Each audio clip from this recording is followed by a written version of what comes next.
Ինչ է խոսել նախկին վարչապետ Կարեն Կարապետյանը 2018-ին ԱԱԾ մեկուսարանում գտնվող Նիկոլ Փաշինյանի հետ, մանրամասներ է պատմում վարչապետը։ Ալիևի հիշատակած քարտեզում Հայաստան կա, Ադրբեջան չկա, Երևանը եւ Բաքուն շարունակում են հեռավար անվանակռիվը։ Երևանը ցանկանում է անջատվել Մոսկվայից եւ օգնել Կիևին, Ռուսաստանի արտաքին հետախուզության ծառայության աղմկահարույց հայտարարությանն է արձագանքել Հայաստանի վարչապետը։ Ողջույն, դուք դիտում եք առաջին լրատվականը, ես Ժիրայր Ոսկանյանն եմ, ուղիղ եթերում մեկնարկում ենք կարևոր թեմաների քննարկումը։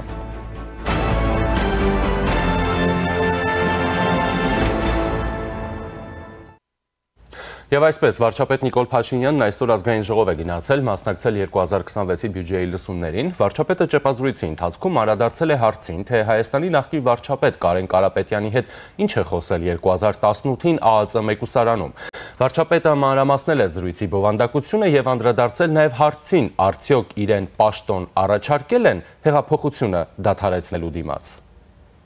Հիմա շատ լավ առիթ է պատմեմ ինչ ա եղել այդ հանդիպման ժամանակ։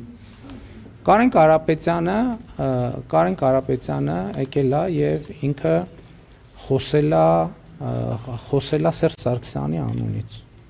Սերժ Սարգսյանի անունից խոսել է եւ ասել է, որ փորձ է արել նենց անել, որ իրենք ինձ ազատում են եւ հեղափոխական process-ը չի շարունակում։ Ես ասել եմ ոչ, դա բացառ։ Նախ ասեմ փոխվարչապետի մասին, ընդհանրապես երբեք որևէ մեկի հետ ընդհանրապես տենց ակնարկ եւ խոսակցություն ընդհանրապես որևէ մեկի հետ չի։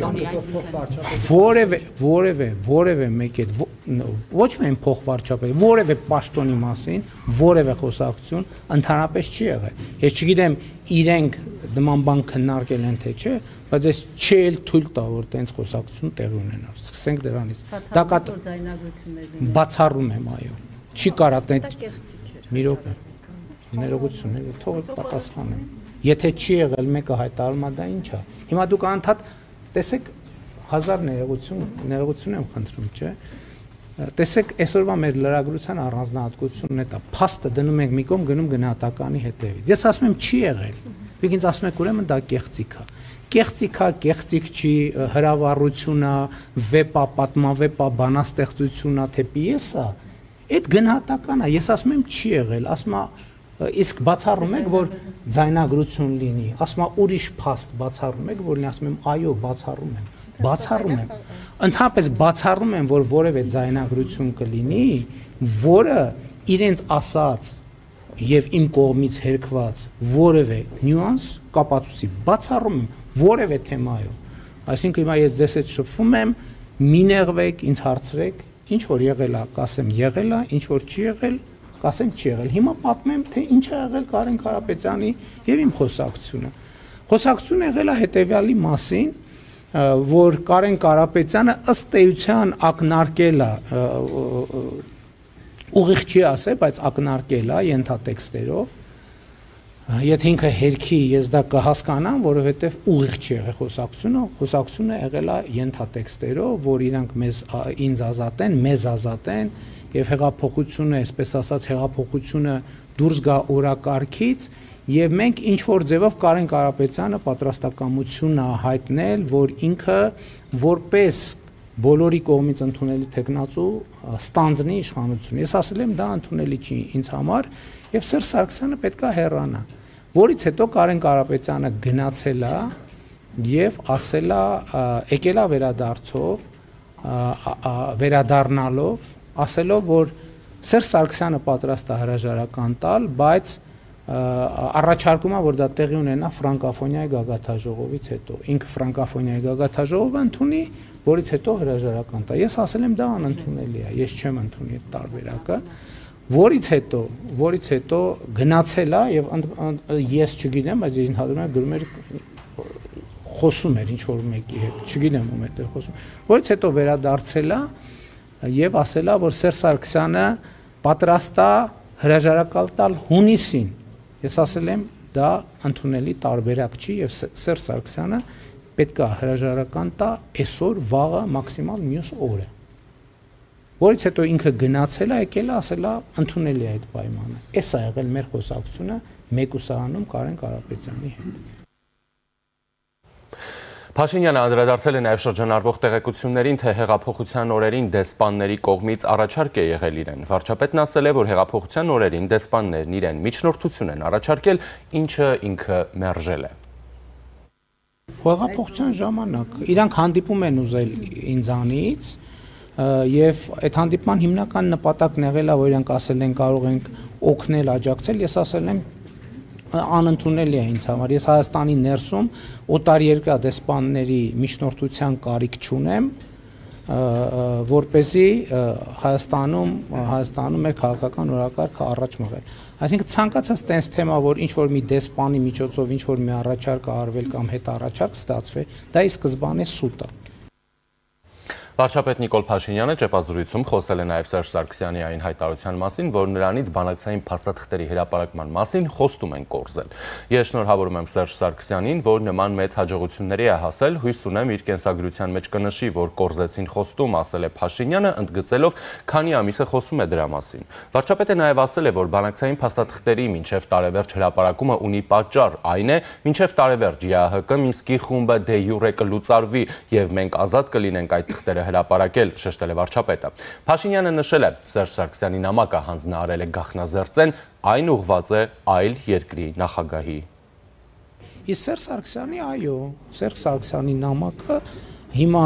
ես հանձնարարել եմ գաղտնազերծման գործընթացը տեղի ունենում, չէ, ինչի ուղղված։ Այլ երկրի ղեկավարի ուղղված։ 44-օրյա պատերազմի ժամանակ պաշտպանության նախարար աշխատած, այժմ քրեական գործերով անցնող Դավիթ Տոնոյանն է այսօր անդրադարձել ռազմական գործողությունների դադարեցման հարցին, նշելով. 44-օրյայի հետ կապված ես կարող եմ շատ հստակ մեկ բանի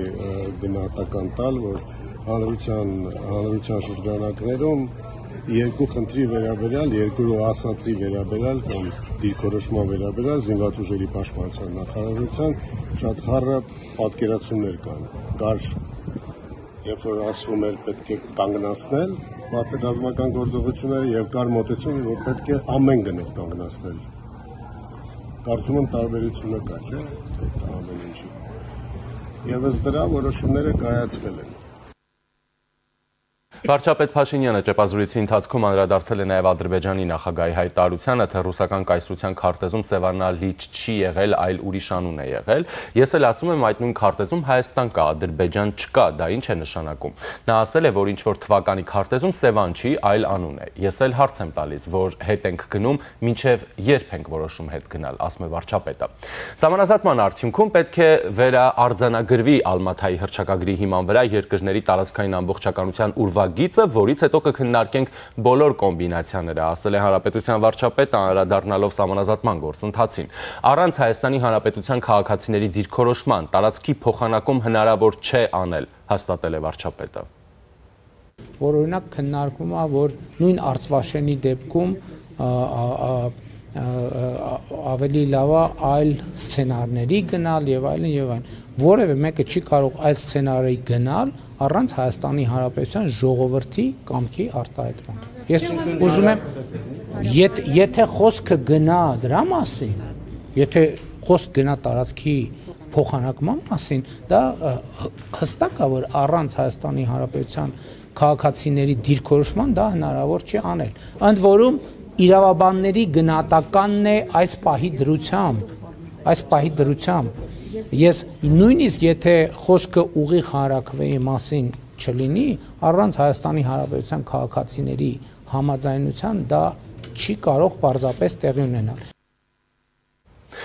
Եվ այժմ զրուցելու եմ քաղաքագետ Էդգար Առաքելյանի հետ։ Բարև ձեզ։ Պարոն Առաքելյան, նախ սկսենք նրանից, թե ինչու է անհրաժեշտություն առաջանում կամ ինչու է դաշտ նետվում։ Տարբեր տեղեկությունները, ինչպես հերքեցուր են վարչապետում, կեղծ տեղեկություններ, օրինակ նույն հեղափոխության ընթացքում տեղի ունեցած զարգացումների մասին։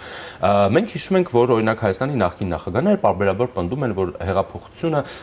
իրականացրել են դրսից, այսպես ասած արևմուտքից, եւ այդ համատեքստում հիմա առաջ է բերվում, որ իբր Եվրամիության դեսպանները առաջարկ են ունեցել Փաշինյանին ու նման բաներ,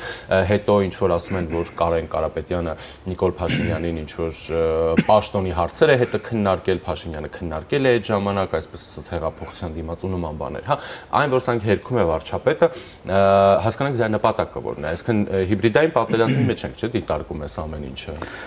Տեսեք, իրենք ամեն կերպ ցանկացած գործընթաց փորձել են վարկաբեկել, դա կլինի ոչ վաղ անցյալի իրադարձությունները, որոնք ինչպես նշեց Հայաստանի վարչապետը ուղիղ եթերում են տեղի ունեցել, որոնք ըստ էության ամբողջությամբ փաստագրված են եւ իրադարձությունները, որոնք տարիներ առաջ են տեղի ունեցել եւ այս մարդիկ փորձել են ուրեմն բացասական ֆոն ստեղծել այդ ամբողջ գործընթացների հետ կապված կոնկրետ այս պարագայում նպատակը հետեւյալն էր, որ իրենք ըստ էության Նիկոլ Փաշինյանի հետ մտել են ինչ որ պաշտոնի առուց ախի կամ քննարկումների մեջ, որով էլի փորձելով ցույց տալ, որ իբր տեսեք նման քննարկումներ եղել են եւ տեսականորեն նման բան փաստացի հնարավոր է եղել, եթե Նիկոլ Փաշինյանը մտել է նման խոսակցության մեջ։ Այսինքն նպատակը կրկնեմ այդ ամբողջ գործընթացները վարկաբեկելն է եւ այո, սա մենք գտնվում ենք փաստացի գործնականում հիբրիդային պատերազմի եռացող կաթսայում, որը գնալով ավելի է, այսպես ասենք, եռալու, քանի որ առաջիկայում շատ կարևոր քաղաքական գործընթացներ են, մասնավորապես համապետական ընտրությունները։ Եվրամիության դեսպանների մասով իբր թե դեսպաններն այն ինչ որ առաջարկություններ են արել եւ ինչ գիտեմ, ինչեր սա էլի որ հիմնավորեն, որ տեսեք արևմտյան հետ կա, հա, այս տեղի ունեցածի մեջ։ Դրան շատ հստակ պատասխան տրվեց, ասվեց, որ Եվրամիության որևէ միջնորդական ջանք մերժվել է, սա նաև ըստ էության ենթատեքստում մեսիջեր են այդ շրջանակներին, ովքեր, չգիտեմ, Հայաստանի ներքաղաքական կյանքի հետ կապված տարբեր երկրների դեսպանների, առաջնորդների, լրատվամիջոցների այսպես օգնությամբ փորձում են ներքաղաքական գործընթացներ գեներացնել։ Ես կարծում եմ, որ դա այդ կոնկրետ այդ ուրեմն պատասխանը երկու թև ուներ։ Սերժ Սարգսյանին անդրադառնանք, մասնավորապես որ ասաց, որ նամակ է գաղտնազերծվելու, Փաշինյանը ասաց, այն ասաց հանձնարարել է, ապա գաղտնազերծեն, կհրապարակվի շուտով եւ այլն, եւ ասում է, որ այն ուղղված է այլ երկրի ղեկավարի, հա, եւ բնականաբար հետաքրքիր թե ինչ բովանդակություն է ունենալու այդ նամակը, բայց այնուամենայնիվ տեսեք միաժամանակ ճեպազրույցի ժամանակ վարչապետը նշում էր, որ 2018 թվականին արդեն բավականին շատ փաստաթղթեր ոչնչացվել են, հա, օրինակ ինչ են մնացել փաստաթղթեր, որոնք կարող են օգտագործվել իրենց դեմ։ Ենթադրաբար, եթե նամակ են գաղտնազերծում, ուրեմն այնտեղ ինչ որ բովանդակություն պետք է լինի, որը գաղտնազերծվողի օգտին չպիտի աշխատի։ Դե գիտեք, ես կարծում եմ, որ միգուցե ոչ բոլոր փաստաթղթերն են կարողացել կամ մտաբերել ոչնչացնելու հետ կապված, դրա համար որոշ փաստաթղթեր մնացել են կամ իրավունք չեն ունեցել ոչնչացնել, դա էլ կա, եւ հետեւաբար նույնիսկ այդ փոքր քանակի փաստաթղթերից կարծում եմ մենք որոշակի եզրահանգումներ կարող ենք անել, առավել եւս երբ որ կա կարծեք թե այդ ամբողջ բանակցային գործընթացի հիմնական փաստաթղթերը եւ մենք այդ փաստաթղթերի հրապարակումով կհասկանանք թե իրականում այն որ գալիս էին Հայաստանում հայտարարում են որ ոչ մի թիս չենք տալու որ չգիտեմ հասնելու ենք Բաքու եւ այլն սուրճ ենք խմելու կամ թե ենք խմելու Բաքվում բայց գնում էին այլ բանակցում դրանով բթացնելով նաեւ հանրության զգոնությունը բթացնելով նաև միգուցե ռազմական ղեկավարության տվյալ ժամանակահատվածի զգոնությունը, տպավորություն ստեղծելով, որ ամեն ինչ լավ է, բայց իրականում նրանք բանակցում էին բանակցության առարկան հանձնումներ, բանակցում էին տարածքները հանձնելու, ավելին ինչ որ մի պահից նույնիսկ անհնար է եղել բանակցել Արցախի կարգավիճակի շուրջ, քանի որ Ադրբեջանը հրաժարվել է այդ թեմայով բանակցություններ վարել եւ հետեւաբար նման իրավիճակում ես կարծում եմ որ որքան էլ իրենք ոչնչացրած լինեն փաստաթղթերը այնուամենայնիվ մենք հրապարակվող փաստաթղթերից ի վիճակի կլինենք կոնկրետ եզրահանգումներ անել Նաև Դավիթ Տոնոյանին անդրադառնանք, պատերազմի ժամանակ պաշտպանության նախարար էր, հիմա քրեական գործերով է անցնում։ Նա ասում է, որ հիմնական հարցադրումը պատերազմի ժամանակ եղել է հետևյալը՝ կանգնեցնել պատերազմը, թե կանգնեցնել պատերազմը ամեն գնով։ Ես նրան զուգահեռ ուզում եմ հիշեցնել, որ ադրբեջանական մեդիան այսպես ակտիվ տեղեկություններ է տարածում, որը տիրաժավորվում է նաև հայկական որոշ մեդիաներում, թե իբր թե տարածքներ հանձնելու դիմաց պատերազմ չլինելու եւ այլնի, հա, Փաշինյանը ադրբեջանական կողմին ասել է, որ իրեն ինչ-որ կսպանեն, չգիտեմ ինչ-որ մի բան, ու նաև մեղադրում են, թե ինչու չի գնացել օրինակ այդ քայլին, հա։ Իմ խորին համոզմամբ, տեսեք, իմ խորին համոզմամբ պատերազմը կանգնել է այնտեղ, որտեղ այդ պատերազմը պլանավորողները ցանկացել են կանգնեցնել պատերազմը, իսկ մնացած խոսակցությունները իմ կարծիքով զուտ էլի ներքին Հայաստանի ներքին լսարանի համար օգտագործելու Հայաստանի ներքաղաքական կյանքը կամ հանրային կյանքը այսպես մշտապես թեժ եւ լարված պահելու համար է։ Ես կարծում եմ, որ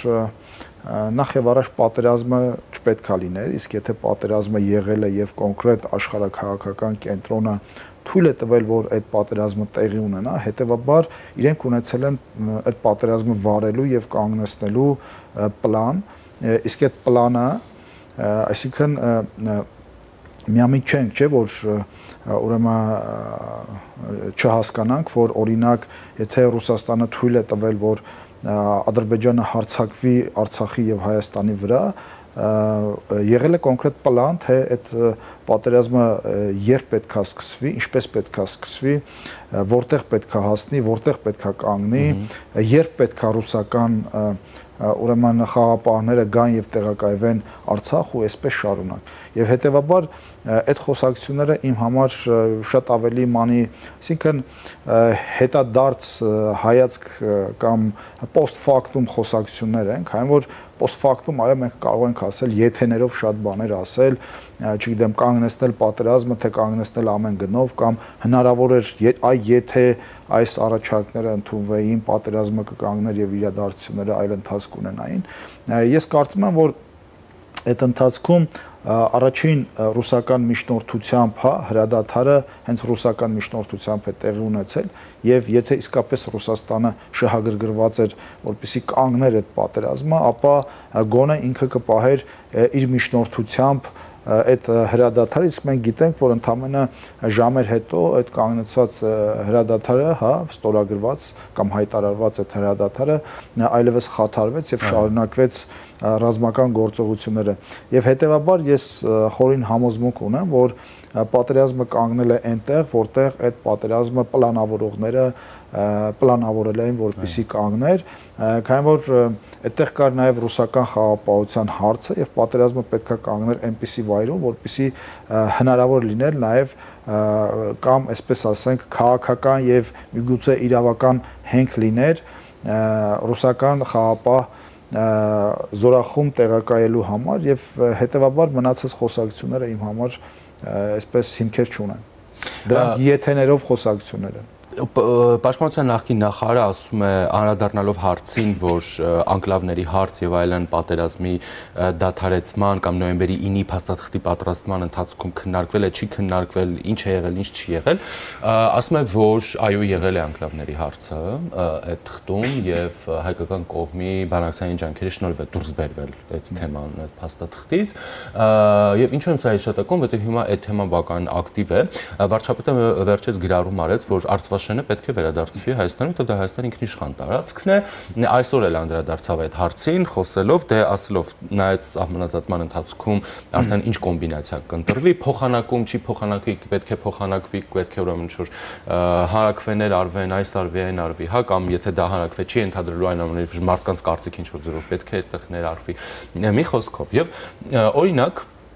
այսօր այսպես կոչված լրատվական միջոցներից որոշները շտապել էին Վայոց ձորի գյուղեր եւ այնտեղ մարդկանց գյուղերում բնակիչներին ասում են, բա ոնց է գնալու ձեր գյուղ, հեսա Տիգրանաշենը հանձնում են շուտով այս գործընթացով, հա, այս չգիտեմ, այս հիբրիդային պատերազմ է, այս պետության դեմ աշխատանք է, ինչ է։ Դա տեսեք, այս թեմային ես բազմից անդրադարձել եմ, դա արդեն դուրս է գալիս մի տեսակ հիբրիդային պատերազմի ժանրից եւ մենք կարող ենք դրան որակել նաեւ ուղիղ դավաճանություն կամ դիվերսիոն գործողություն Հայաստանի Հանրապետության ու նրա քաղաքացիների դեմ եւ դա իրականում դիվերսիա է, մարդկանց ահաբեկել է եւ ես կարծում եմ որ այստեղ այլևս մեր պետությունը պետքա որոշակի օրենսդրական լծակներ ստեղծի նման քարոզչամեքենաներին ուրեմն Ադրբեջանի եւ երրորդ երկրների շահերը սպասարկող այլևս այդ շրջանակներին ուրեմն չեզոքացնելու համար եւ սա դուք պատկերացնեք եթե Աստված ոչ անի Հայաստանը գտնվի ինչ որ պատերազմական իրավիճակում ինչպես են պահելու այս լրատվամիջոցներ կոչվածները իրենց ուրեմն պետության ու բանակի թիկունքում հասարակության թիկունքում նրանք լինելու են հակառակորդի դիվերսանտները Հայաստանի Հանրապետության ներսում լրագրողի կամ փորձագետի կամ վերլուծաբանի կամ չգիտեմ քաղաքական գործչի կամ հանրային գործչի անունի տակ եւ հետեւաբար սա ուղիղ ազգային անվտանգությանը վերաբերող խնդիր է եւ այս խառնաշփոթը այս այլանդակությանը այլևս պետքա վերջ դնել Եվ հավելելով Ռուսաստանի արտաքին հետախուզական ծառայության հայտարարությունը, հա, որ Հայաստանը փորձում է պոկվել Ռուսաստանից, որպեսզի օգնի Ուկրաինային, հացահատիկի մի մասը գնելով Կիևից։ Այն թեև ուկրաինական հացահատիկը ավելի թանկ է, դրա թանկ հատվածը սուբսիդավորելու է Եվրոպական միությունը, դրանով օգնելով Ուկրաինային, օգնելով Հայաստանին եւ բնականաբար լուծելով Ռուսաստանից ինչ որ Ռուսաստանին դուրս մղման ինչ որ sense հարցեր եւ այլն։ Ես շատ հետաքրքիր որ դա որակել էին որպես Երևանի համբույր, այսինքն համատական էին անցկացրել Հուդայի համբույրի հետ Մոսկվային, հա։ Ասենք Պեսկովն էլ ասաց, որ դրանք անհիմն հայտարարություններ չեն։ Ցավալի է, որ օրինակ Ռուսաստանի նման գերտերության արտաքին հետախուզական ծառայությունում նման կարգի վերլուծական նյութեր են պատրաստվում կիսա սեռական բնույթի կամ կիսա սեքսուալ բնույթի եւ չգիտեմ համեմատելով համբույրների կամ չգիտեմ ինչի հետ եւ հեքիաթասացության ժանրին մոտ ինչ որ վերլուծություններ են արվում եւ հրանցվում են ուրեմն իրենց հասարակությանը եւ իրենց այստեղի ուրեմն պրոքսի ուժերին դա իրականության մեջ ցավալի է եւ պատահական չի որ Ռուսաստանը մեծ առումով այս վիճակում է քանի որ Ռուսաստանը ունի արտաքին հետախուզության նման ծառայություն որտեղ կարող են հեքիաթի ժանրին մոտ վերլուծություններ անել եւ ենթադրություններ անել իսկ ինչ վերաբերում է Ռուսաստանից պոկվելուն ինչ է նշանակում Ռուսաստանից պոկվելուն այդտեղ կան ծորենը այսօր ինչպես վառելիքը, հա, դիզ վառելիքը, այսօր ստրատեգիական ապրանք է եւ որքան դու ուրեմն դիվերսիֆիկացնում ես քո ստրատեգիական ապրանքների ձեռբերման շուկաները, այդքանով դու ապավագրում ես քո պարենային անվտանգությունը անհրաժեշտության դեպքում եւ բնականաբար նույնիսկ լինում են իրավիճակներ, երբ դու կարող ես ստիպված լինել շատ ավելի թանկ ծորեն կամ վառելիք գնել, քանի որ քո հիմնական մատակարարող պետությունից հնարավոր չէ ուրեմն գնել այդ ստրատեգիական ապրանքը եւ հետեւաբար դու պետք է պարտավոր ես դիվերսիֆիկացնել այդ ուղղությունները կլինի Ղազախստանից, կլինի Ուկրաինայից, կլինի, չգիտեմ, Լատինական Ամերիկայից, դու պետքա ունենաս քո մատակարարման այլընտրանքային աղբյուրները, դա եւ ծորենին է վերաբերում, դա եւ վառելանյութին է վերաբերում, դա եւ զենք զինամթերքին է վերաբերում։ Մենք ունենք դառը պատմություն եւ ռուսական արտաքին հետախուզությունը այդ վերլուծությունը անելուց առաջ պետքա օրինակ եթե նույնիսկ Հայաստանը ցանկանում է պոկվել կամ կախվածությունը կրճատել դրանից առաջ պետք է վերլուծել օրինակ եթե նույնիսկ դա այդպեսին է ապա ինչու է այդպես եւ կհանգեր կամ դուրս կգար իր հետքի վրա քանի որ Հայաստանը ունի դառը փորձ զենքի եւ զինամթերքի հետ կապված երբ որ գրեթե 100% կախված էր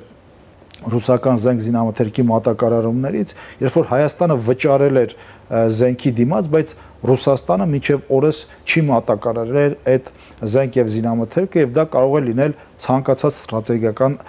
ապրանքի հետ կապված, այդ թվում նաեւ ծորենի եւ զենքի գնման այդ պատմությունը դաս եղավ, որպեսզի Հայաստանը նախ դիվերսիֆիկացնի զենքի գնման շուկաները, հետո նաև բնականաբար պետք է դիվերսիֆիկացնի ծորենի նման ստրատեգիական ապրանքների գնման շուկաները։ Եվ հետո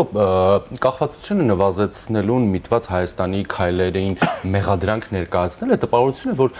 ոնց որ մարդուն մեղադրես, որը ձգտում է առողջ ապրելակերպի, էլի ասենք։ Տեսեք, այստեղ էլ իրանք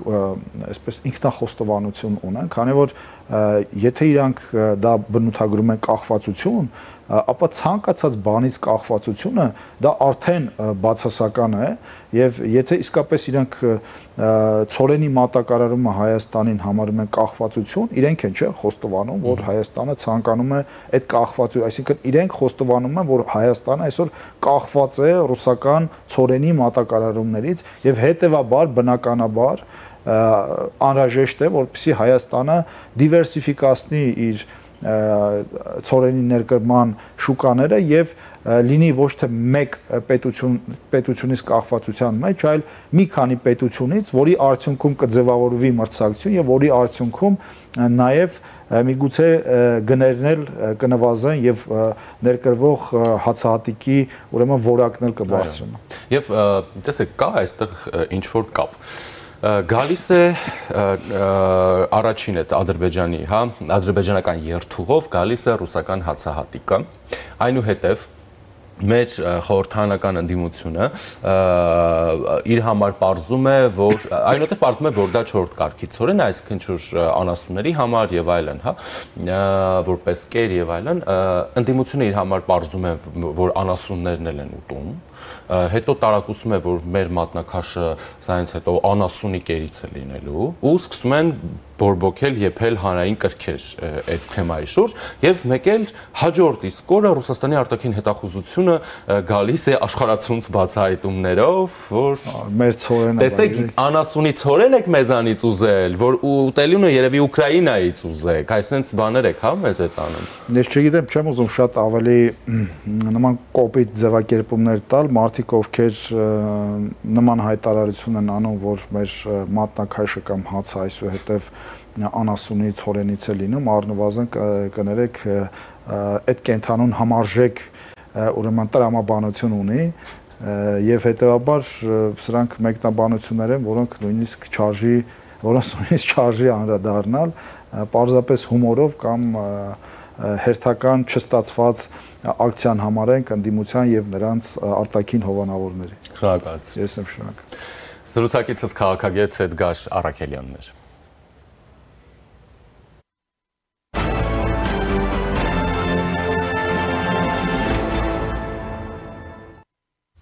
Ռուսաստանի արտաքին հետախուզության ծառայության մամուլի ծառայությունը հայտնել է, որ Հայաստանը քաղաքական պատճառներով ցանկանում է անջատվել Մոսկվայից եւ օգնություն ցուցաբերել Ուկրաինային գնելով Կիևի հացահատիկի մի մասը։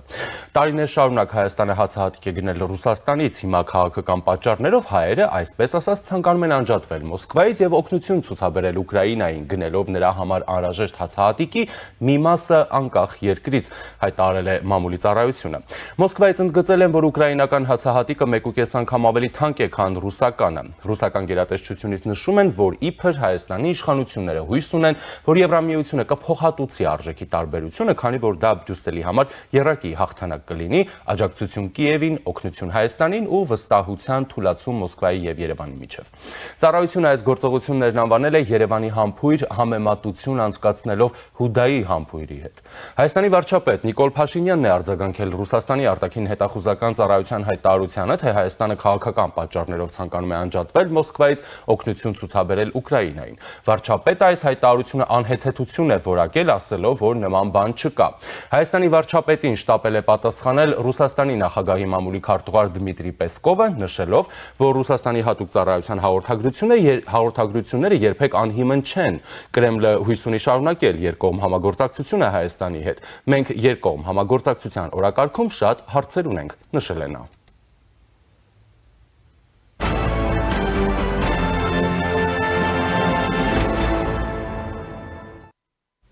Նախորդին Ռուսաստանի արտաքին գործերի նախարարության պաշտոնական ներկայացուցիչ Մարիա Զախարովան պատասխանել է Հայաստանի դեմ հիբրիդային պատերազմների վերաբերյալ լրատվամիջոցների հարցերին։ Ռուսաստանի արտգործնախարարությունից հայտնում են, որ հարցին, թե վերջերս Հայաստանում 2026 թվականի հունիսին կայանալիք խորհրդարանական ընտրություններին ընդառաջ ավելի ու ավելի են խոսվում Երևանի դեմ հիբրիդային պատերազմների մասին, Զախարովան նշել է. «Մենք արձանագրել ենք մի շարք նմանատիպ հայտարարություններ ինչպես փորձագետների, այնպես էլ հայ պաշտոնյաների կողմից, այդ թվում օրինակ Ազգային ժողովի նախագահ Ալեն Սիմոնյանի։ Նշեցնեմ, որ հիբրիդային պատերազմներ հասկացությունը հորինվել եւ անմիջապես կիրառվել է ամերիկացի ռազմական տեսաբանների կողմից։ Ոչ այնքան վաղուց Հայաստանի հարևան Վրաստանում հավաքական արևմուտքի երկրները կրկին ցուցադրեցին իրենց ողջ հիբրիդային փառքը, կոպտորեն միջամտելով ներքաղաքական գործընթացներին, բորբոքելով Մայդանի տրամադրություններ, զրկելով Թբիլիսիին իր զարգացման ուղին ընտրելու ազատությունից ու զբաղվելով բացահայտ քաղաքական շանտաժով, սպառնալով զրկել նրան արդեն իսկ պատրանքային եվրոպական հեռանկարից, ասել է նա։ Զախարովայի խոսքով այս մոտեցումը իրենց համար օտար է, քանի որ միշտ հարգել են եւ կշարունակեն հարգել յուրաքանչյուր ազգի ինքնիշխան ընտրությունը։ Միևնույն ժամանակ չեն կարող չնշել, որ Հայաստանի դեմ հիբրիդային պատերազմի մասին հայտարարությունները արվում են Հայաստանում մեր երկրի հետ կապերի զարգացման կողմնակիցների հետապնդումների ֆոնին, կարծես հետևելով այն օրինաչափությանը, որը վերջին տարիներին փորձարկվել է այլ երկրներում, օրինակ Մոլդովայում։ Մենք պատրաստ ենք քննարկել մեր հայ գործընկերների հնարավոր մտահոգությունները, ինչպես խորհրդարանական խողովակներով, այնպես էլ համապատասխան նախարարությունների միջև մեր առաջարկած խորհրդակցությունների միջոցով, այդ թվում անհրաժեշտության դեպքում ռուս-հայկական հարաբերությունների շուրջ տեղեկատվական միջավայրը շտկելու նպատակով, ասում են Ռուսաստանի արտգործնախարարությունից։ Զախարովան հավելել է, որ Ռուսաստանը միշտ եղել եւ մնում է Հայաստանի հուսալի դաշնակիցը եւ որ Մոսկվան անհապաղ օգնության է հասնում իր եղբայրական ժողովրդին, այստեղ հիշեցրել է մի շարք աղետների մասին եւ ռուսների կողմից ցուցաբերված օգնությունների մասին։ Այնուհետև Զախարովան խոսել է, որ հնարավորինս կարճ ժամանակահատվածում Ադրբեջանով եւ Վրաստանով կազմակերպվեց հացահատիկի տեղափոխումը երկաթուղային ճանապարհով Հայաստան։ Մենք ընդգծում ենք, որ այս իրադարձությունը մեծապես հնարավոր դարձավ տարածաշրջանային հաղորդակցությունների ապաշրջափակման եռակողմ աշխատանքային խմբի ձևաչափում ձեռնարկված ջանքերի եւ Ռուսաստանի, Հայաստանի ու Ադրբեջանի ղեկավարների միջև 2020-22 թվականներին ձեռք բերված համաձայնությունների շնորհիվ, ասել է նա։ Նաեւ Ռուսաստանի արտգործնախարարության ներկայացուցիչը հավելել է, որ Հարավային Կովկասի երկրների միջև հարաբերությունների կարգավորմանը մասնակցելով Ռուսաստանը մշտապես առաջնորդվել է նրանց ինքնիշխան ազգային շահերով, սակայն արևմուտքի միջնորդական ջանքերը դեռևս չեն դիմացել ժամանակի փորձությանը։ Իդեպ Հայաստանի ազգային ժողովի նախագահ Ալեն Սիմոնյանն էլ ավելի վաղ նշել, որ Հայաստանի դեմ հիբրիդային պատերազմը արդեն սկսվել է եւ ավելի մեծ թափ է առնելու։ Հիբրիդային պատերազմի ամենավառ օրինակներից, որը հաճախ են որպես օրինակ բերում, դա Մոլդովայի դեպքն է, երբ որ հիբրիդային պատերազմի շնորհիվ ստեղծեցին մի թեկնածու, որը դիցուկ նախագահական ընտրություններին երկրորդ տեղը գրավեց եւ այդ մարդը այլևս չկա, ինքը քաղաքական դաշտում չկա, ինքը, այսպես ասած, հնարովի մի կերպար էր եւ հնարովի մի մարդ էր, որը իրական մարդ էր, բայց ինքը տենց քաղաքական դաշտ իրան բերեցին, հնարեցին, վերածեցին քաղաքական լուրջ մրցակցի, ինչով փորձեցին այդ կոնկրետ երկրում իշխանություն փոխել եւ մոլդովական ժողովուրդը, պետությունը այնուամենայնիվ դիմակայեց դրան եւ ես վստահ եմ, որ Հայաստանի Հանրապետության իմաստուն ժողովուրդը, որին ես շատ եմ սիրում, հաստատ դիմակայելու է։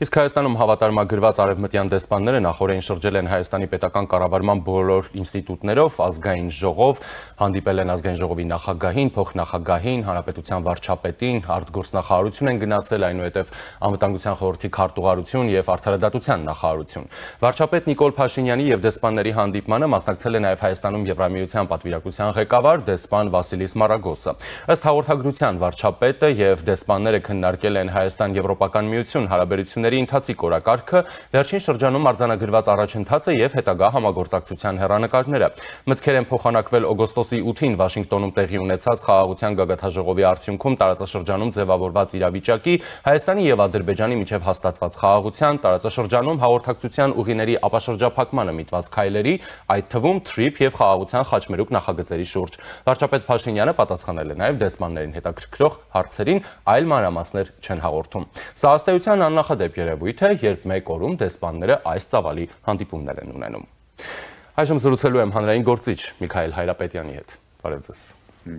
Պարոն Հայրապետյան, նախ սկսենք վերջից, մինչ կգանք Ռուսաստանին։ Դեսպանների, այդպիսի նախորդի մեծ ակտիվությունը տարբեր գերատեսչություններում եղան, հանդիպումներ ունեցան։ Սա ինչով կարող է օրինակ պայմանավորված լինել։ Այսինքն ինչ որ առանցքային բան է սպասվում։ Երևի թե սպասվում է, բայց տեղեկատվական մեր իմացությունների շրջանակից հաստատ դուրս բան է սպասվում, եթե սպասվում է։ Այլապես որևէ առարկայական բան երևակված չէ, թե ինչու պիտի այսպես աճապարանքով շրջեին Հայաստանի բոլոր ղեկավար մարմիններով մեկ։ Գիտեք, այստեղ մի կարևոր բան կա, ես հիշում եմ, որ մենք էլ շատ ոգևորված մինչև 13 թվականը ասում ենք, որ մաքսային միություն չէ, մի քանի տարի շարունակ բանակցություններ էին վարվում նրանց նախորդ սերնդի եվրոպական բարձրաստիճանների հետ, իրենք էլ իրենց բարձր դիրքերից արհամարանքով մեզ ասում էին, թե դա Հայաստանի ինքնիշխան իրավունքն է դառնալ Եվրոպայի մաս, թե կցվել Ռուսաստանին,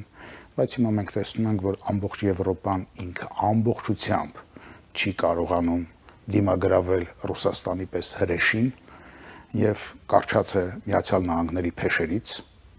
բայց մեզ հորդորում էին, ասում էին, ձեր որոշումն է, գնացեք, պատասխանատվությունն էլ ամեն ինչն էլ ձեզ վրա եւ չի բացառվում, որ դարձյալ այսպիսի հանդիպումներ կլինեն, չգիտեմ, անձնագրերի, բանի հետ կապված այդ ազատականացում ճանապարհ կլինեն, բայց հետո էլի մի գիշեր կգա, որտեղ մեկ ստորագրությամբ ամեն ինչ կվերջանա։ Դա կախված է Ուկրաինայում ընթացող իրադարձություններից։ Հայաստանի ճակատագիրը կամ ճակատագիրը մեծ հնչեց երևի, Հայաստանի առաջիկա ընթացքը, առաջիկա դիրքավորումը եւ կեցության վայրը կորոշվի Ուկրաինայում, ուկրաինացի ժողովրդի հերոսությունը որքան կբավի։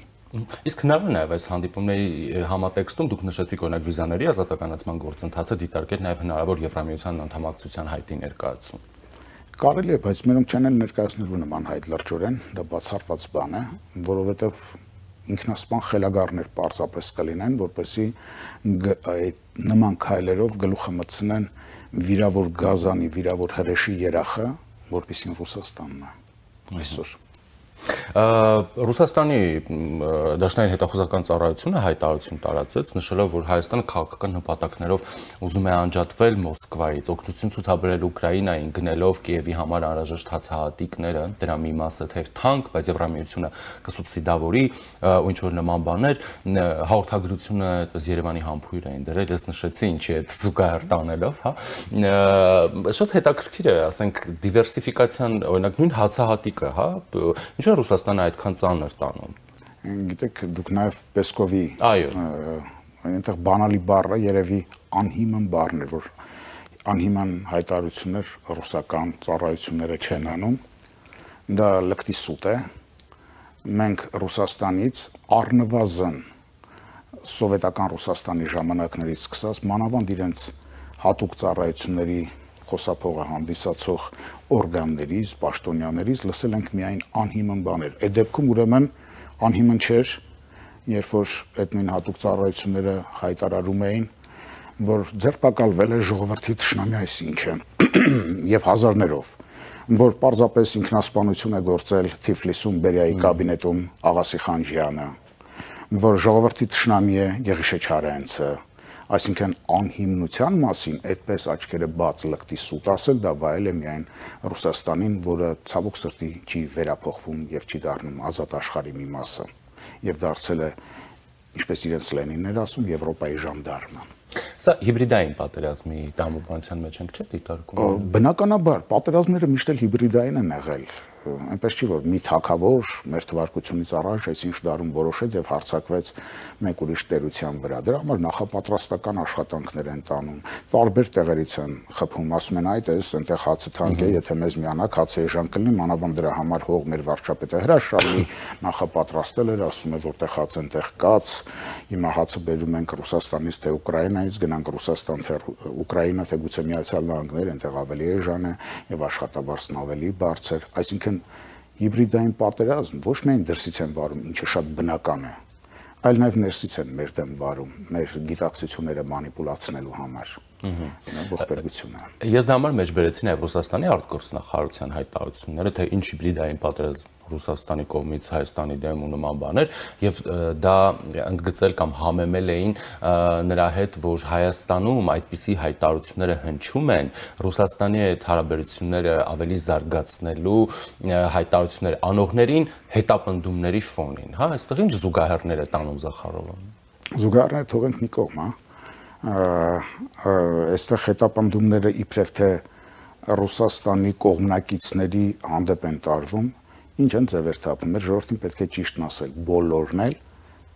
Ռուսաստանի կողմնակիցներն են։ Պարզապես մի մասին Ռուսաստանը հանձնարարել է խաղալ հակառուսական դաշտում, որպեսզի հանկարծ իրական անկախականները, իրական արևմտյան արժեքների կրողները, քաղաքակրթական առումով արժեքների կրողները, դրոշակակիրները հանկարծ փորձ իսկ չկարողանան անել իշխանությանը մերձենալու, իշխանությունը վերցնելուն մերձենալու։ Այնպես որ սա իշխանության համար պայքար է, ռուսները հատուկ ծառայությունների, մանիպուլյացիաների, գիտակցությունների մատնոց ֆռասնելու քաղաքականություն են տանում եւ կարծում են, թե իմ եւ ձեր եւ մեզ նմանների խնդիրն է դա բացատրելը։ Գիտեք, 90-ականներին փոքրիկ մի հատ բրոշուր ընկավ ձեռքս, կոչվում էր քաղաքացիական պատերազմի տեխնոլոգիա, եթե չեմ սխալվում, այդպես էր։ Ռուս նացիոնալիստներից մեկն էր գրել, որ հետո, չգիտեմ, իրենց հատուկ ծառայությունները բացահայտեցին, որ իրենց ագենտն է, Վասիլև ազգանունով։ Այնտեղ ասում են, եթե դուք ուզում եք խելագար վազքով ընթացող ձերի երամակին թույլ չտալ, որ իր ուզած ուղությամբ գնա, եւ շեղեք նրան ձեր ուզած ուղությամբ, սկզբում թամբում եք երկու լավ ձի, տրվում եք այդ խելահեղ ընթացքին, աստիճանաբար ընկնում եք առջևում, հետո թեքվում են ամեն ձի մի ուղությամբ եւ երամակը կիսվելով հետևում է մի մասը մեկին, մի մասը մյուսին եւ այդպես դուք կարող եք երբևէ տանել միացնել կամ առանձին տանել։ Հիմա այս նույն բանն են անում, իրենք այստեղ իրենց ագենտուրայով, հիշում եք, մի ժամանակ եւ իշխանություններն էին հիացած եւ կարծում էին Հայաստանին դա մեծ օգուտ կբերի, ել չեմ ասում, որ բացահայտ հանձնարարություն ստացածներ, որ պետք է գովերքել Ռուսաստանին, նրանք առավել եւս, որ ինչքան շատ ծրագրավորողներ են եկել Հայաստան, մեզ տնտեսական մեր դրումներ կլինեն, ինձ թվեր էին բերում, որ այ նրանց շնորհիվ է, որ մեր բյուջեը մեզ ասել եմ եւ կրկնում եմ, դա կիբերդեսանտ է իջեցված Հայաստանում։ Դրանք իրենց կերևակայեն, եթե հանկարծ այստեղ իրենց պատկերացրած խաղի կանոններից փոքր-ինչ շեղում լինի։ Այսինքն ինչ-ինչ գործողություն է կարող են գնալ։ Բնականաբար, եթե հանկարծ իրենց քիմքին հաջող չլինի Հայաստանում իրադարձությունների ընթացքը, մանավանդ նախընտրական շրջանում։ Իրենց քիմքին հաջող չլինել այդ ինչ պիտի լինի, որ հաջող չլինի։ Հանկարծ այստեղ հայտնվեն մարդիկ, քաղաքական դեմքեր, որոնց ժողովուրդը կվստահի, որոնք ճշմարտությունը կարող են ասել եւ տարբեր թևերի երամակների բաժանված, մեկը հակառուսականի տակ, մեկը պրոռուսականի տակ, հա, այդ երկու կեսերը կամ երեք կեսերը դրանք հանկարծ չեն կարողանա իրենց ձեռքը պահել Ռուսաստանից հանձնարարված ուղղությունը։ Կարող են այդպիսի մարդիկ հայտնվել։ Հայ ժողովուրդը միշտ ծնել է իր միջից այդպիսիք, ով կմտածեր, որ երկու հզոր կայսրություն Ռուսաստանը եւ Թուրքիան, ամբողջ Հյուսային Կովկասը, Ադրբեջանը, Հայաստանը գրաված փոքրիկ Սյունիքում ատամները ջարդելու են իրենց մեկ Նժդեհի շնորհիվ։ Նժդեհն էլ միայնակ չէր, խոսում էր մարդկանց հետ եւ մարդիկ հավատում էին, որ նա անկեղծ է։ Նժդեհը ոչ միայն ռուսների, թուրքերի հրանգներին չի ենթարկվեց, այլ նաեւ հայ հեղափոխական դաշնակցության տնօրինության հրահանգներին չընթարկվեց եւ զորքերը մի քանի 100 մարդ էին էլի հետ չքաշեց միջև Եղեգնաձորից էլ այն կողմ այնպես որ ռուսները դա լավ գիտեն եւ ռուսներն այստեղ եթե այդքան շատ ներկայացված են մեկ բան պարզելու համար թե հայ ժողովուրդը կրիտիկական ժամանակներում իրեն ինչպես կդրսևորի դա չեն կարողանում հասկանալ դա չեն կարողանում այն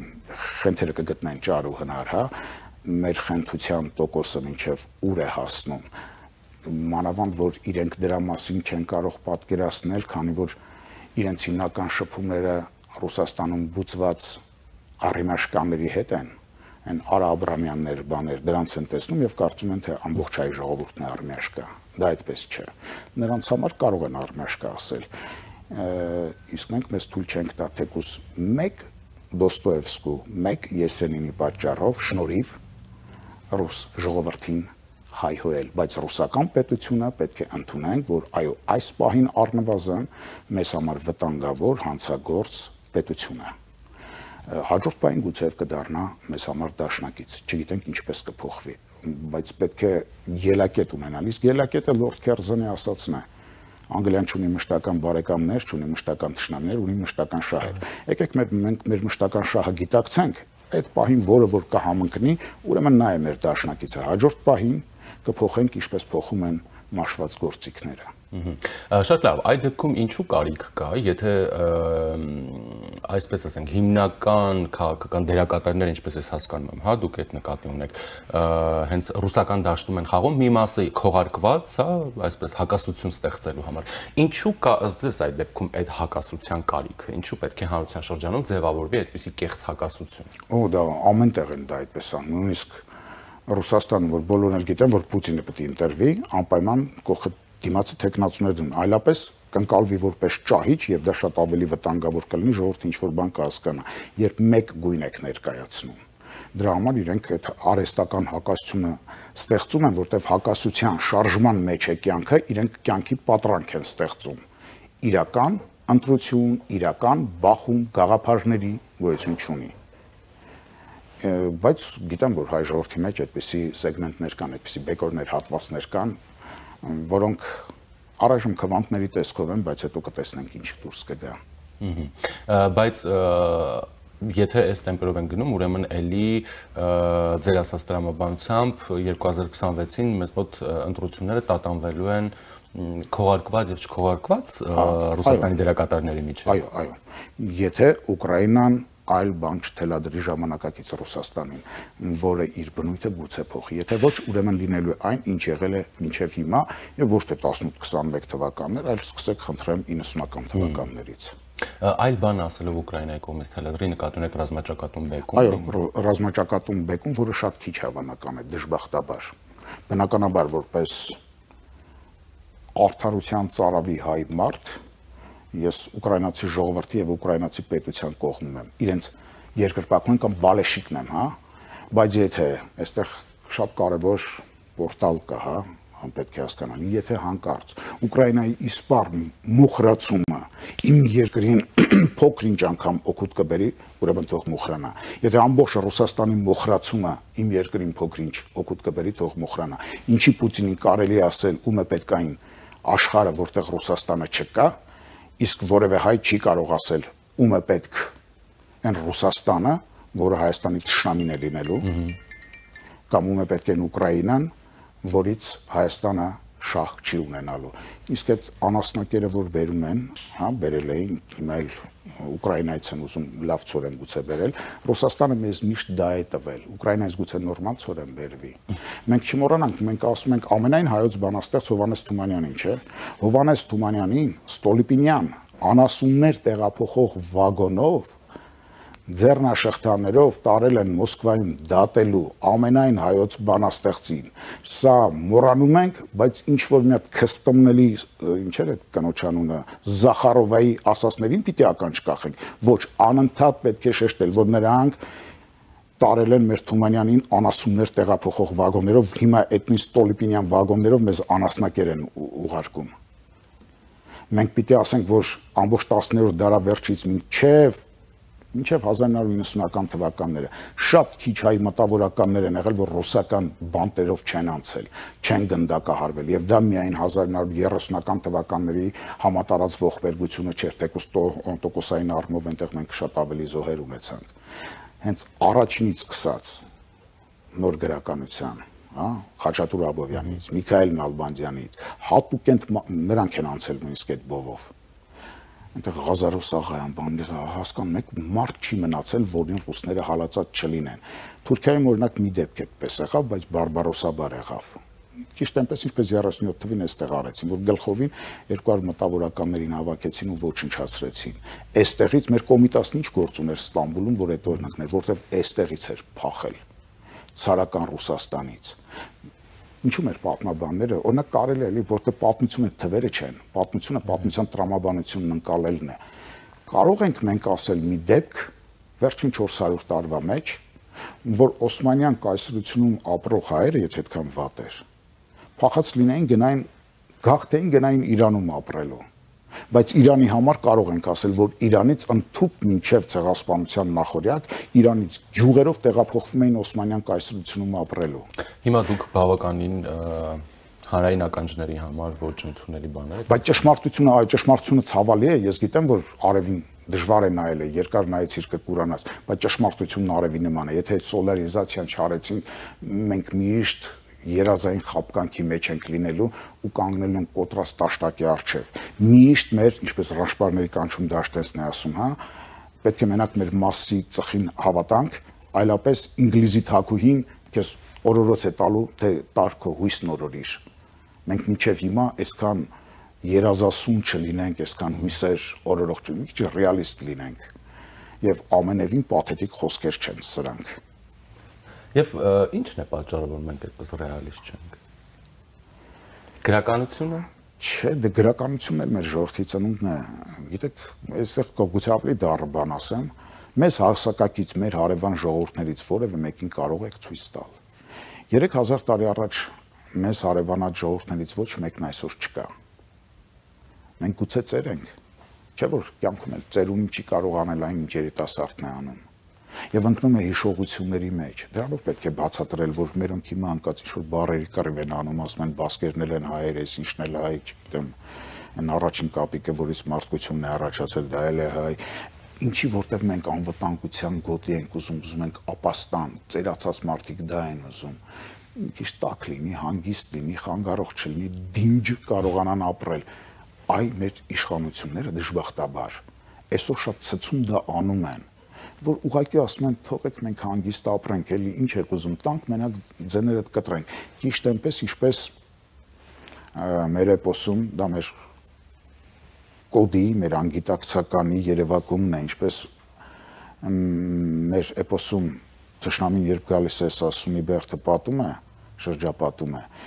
սասունցիները նայում են ներքև, հալյուցինացիայի մեջ են ընկնում, ասում են զորքն այնքան շատ է, գետի ջուրը խմեց եւ գետի ջուրը պրծավ։ Մեջներից մի հատ Դավիթ էր, մյուսներին ասեց հաջող, ես գիտեմ, որ դուք եկողը չեք, մենակ բարով սասմամեր էր, սասմակրեր, ավելին սասմա աղբեր տղերք, ես մենակս կռիվ կգնամ։ Այսինքն այդ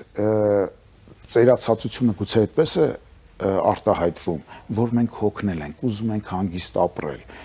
Այդ հանգստությունը, այդ երանավետությունը նախորդ իշխանությունները Քոչարյանի, մասամբ նաև Սերժ Սարգսյանի ժամանակ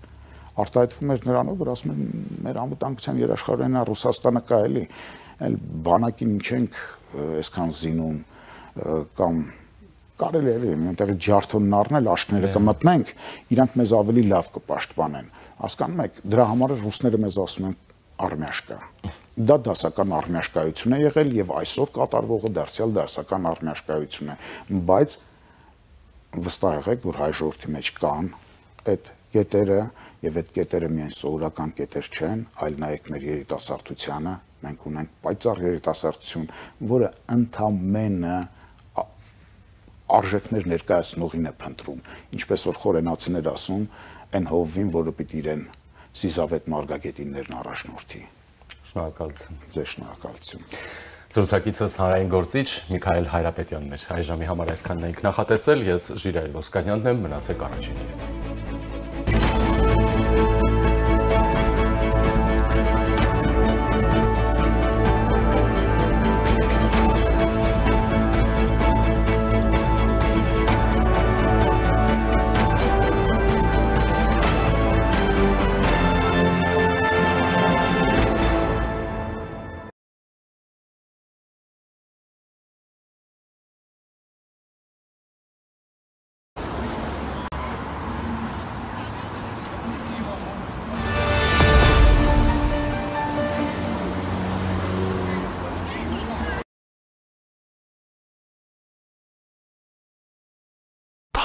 11 մենակի ձյալում 11-11 մենակի ձյալում 11-11 մենակի ձյալում նոյեմբերի 9-ին 10-ին 11-ին եւ 12-ին իդեալ համակարգը հայտարարում է մեծ ակցիա եւ գործող զեղչերին գումարում լրացուցիչ 11% զեղչ ամբողջ տեսականու համար ջերուցում սալիկներ սանկերամիկա լամինատ ներկեր, պաստառներ եւ ամեն ինչ ձեր բնակարանի վերանորոգման համար 11% լրացուցիչ զեղչով։ Շտապեք այս տարվա ամենաշահավետ գնումների։ Մանրամասները idealsystem.am